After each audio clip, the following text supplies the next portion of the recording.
I'm a student of history, Islamic history especially, was on the Prophet, or Prophet peace be upon him, the state of Medina, which he created.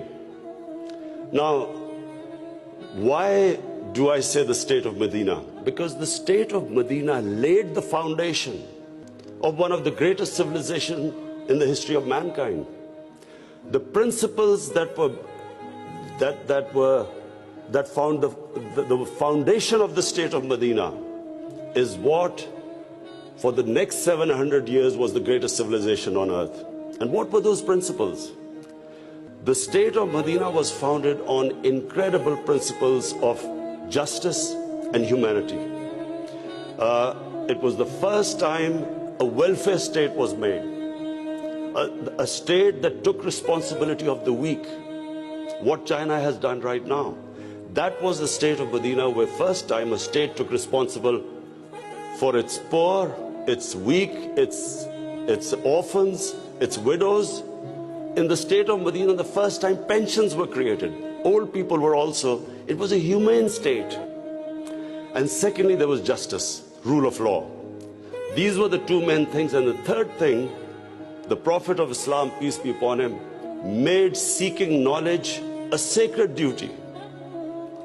The word was that even if you have to go to China to seek knowledge, you must. Those days going to China meant not coming back. So the emphasis on seeking knowledge. For the next 700 years, all top scientists were Muslims. And that was the state of Medina. It laid that foundation. And then the way minorities, other religious people were treated. The Prophet signed famous, the Misak-e-Medina. There's still a letter in St. Catherine's Church which was signed with the Christians that your places of worship will be, till the end of time, they will be protected by Muslims. Secondly, that no forcible conversions would be in Islam. Thirdly, the Prophet's last sermon, it is a charter of human rights. It's about how human beings are equal. So it was a humane state created, rule of law, emphasis on education, that led to the growth of Muslim civilization. So this is, in Pakistan, we want the same basis of our state. The rise of what I believe, the way our country will rise, it will go back to those principles. We must, number one, have rule of law, everyone equal before the law. State must be accountable.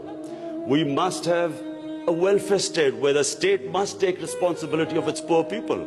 Half our population is on the poverty line or just above, and about 25% are below the poverty line.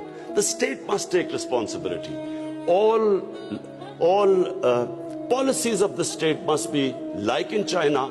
How do we lift the people from the bottom? And the most important thing is that we must, in Pakistan, start a reform program.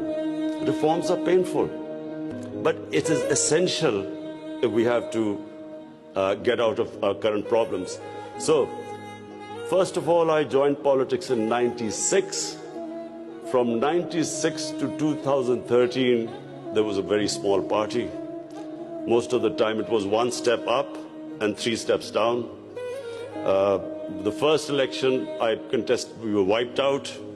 Second election, 5 years later contested, we had only 1 seat. Third election, we boycotted, and most of the time people made fun of me, thought we would never make it, because I'm an outsider. I wasn't from the political class.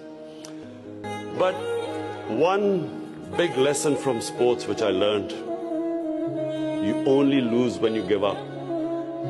So